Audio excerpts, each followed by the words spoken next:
ओम नमो भगवते वासुदेवाय। दोस्तों खुश रहिए, मस्त रहिए, अपने चारों तरफ स्वच्छता बनाए रखें। आज मैं आप लोगों के लिए भीष्म पंचक व्रत की कथा और पूजा विधि लेकर आई हूँ।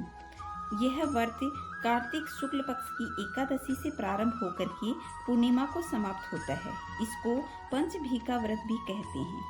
कार्तिक का स्नान करने वाले स्त्री पुरुष 5 दिन निराहार निर्जला रह करके यह धर्म अर्थ काम मोक्ष के लिए व्रत को धारण करते हैं। इसकी कथा मैं आप लोगों को सुनाती हूँ।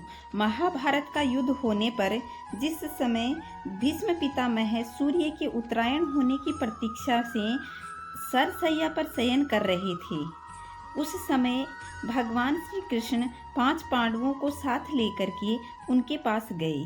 उपयुक्त अवसर जान करके युधिष्ठिर ने भीष्म पितामह से प्रार्थना की कि आप हमें राजधर्म संबंधी उपदेश देने की कृपा करें।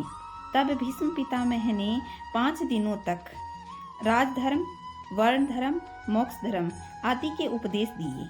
उनका उपदेश सुनकर के श्री कृष्ण संतुष्ट हुए और बोले, पितामह, आपने कार्तिक शुक्ल एकादशी से पूर्णिमा तक 5 दिनों में जो धर्ममय उपदेश दिया है, उससे मैं बड़ा प्रसन्न हूँ।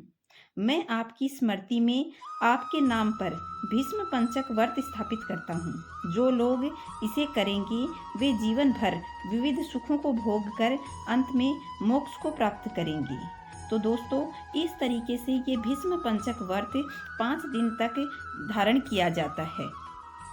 इस व्रत में 5 दिन तक व्रत करने वाला निराहार ही रहता है और भगवान के भजन कीर्तन और उनकी महिमा का गान करते हुए ये 5 दिन तक व्रत किया जाता है।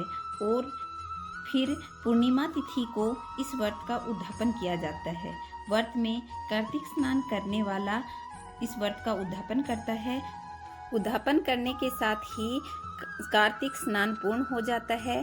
तो दोस्तों, इस तरीके से आप यह भीष्म पंचक व्रत कर सकते हैं। अब मैं आप लोगों को विनायक जी महाराज की कहानी सुनाती हूँ। एक गांव में 2 माँ बेटे रहते थे। माँ हमेशा विनायक जी को भोग लगाकर ही भोजन ग्रहण करती थी। लड़का माँ से रोज कहता कि मुझे विनायक जी से मिलना है। माँ रोज कहती कि हाँ, तुम्हें मिलाऊंगी। लेकिन एक दिन वह घर से लड़ाई करके निकल गया कि मुझे तो विनायक जी से ही मिलना है, उनसे मिलकर ही घर आऊंगा। तब लड़का चलते चलते उजाड़ में पहुंच गया। विनायक जी ने सोचा कि इसने तो मेरा नाम लेकर घर छोड़ा है, इसलिए इसे घर भेजना होगा। जंगल में अगर इसे शेर वगैरह खा जाएंगे तो मेरी बड़ी बदनामी होगी।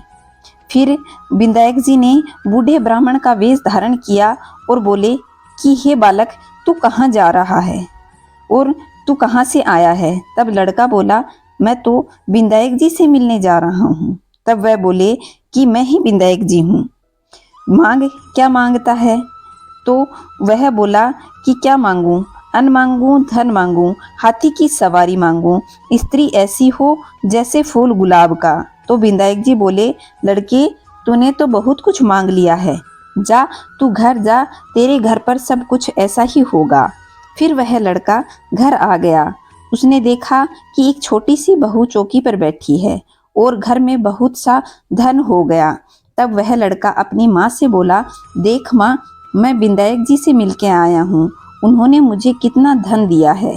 हे विनायक जी महाराज, जिस तरह वो छोटे से लड़के को वर दिया, वैसे कहानी को कहते सुनते और सारे परिवार को धन और वैभव देना। बोलो विनायक जी महाराज की जय। तो दोस्तों, यह थी कार्तिक मास में सुनी जाने वाली कहानी। अगर आप लोगों को ये कहानियाँ पसंद आ रही हैं तो वीडियो को लाइक करें, शेयर करें। चैनल पे पहली बार आए हैं तो चैनल को सब्सक्राइब कर लें, पास के बेल आइकन को दबाएं ताकि आने वाले वीडियो का नोटिफिकेशन आपको सबसे पहले प्राप्त हो। दोस्तों, खुश रहिए, मस्त रहिए। कमेंट में जय श्री नारायण अवश्य लिखिएगा। जय श्री नारायण दोस्तों।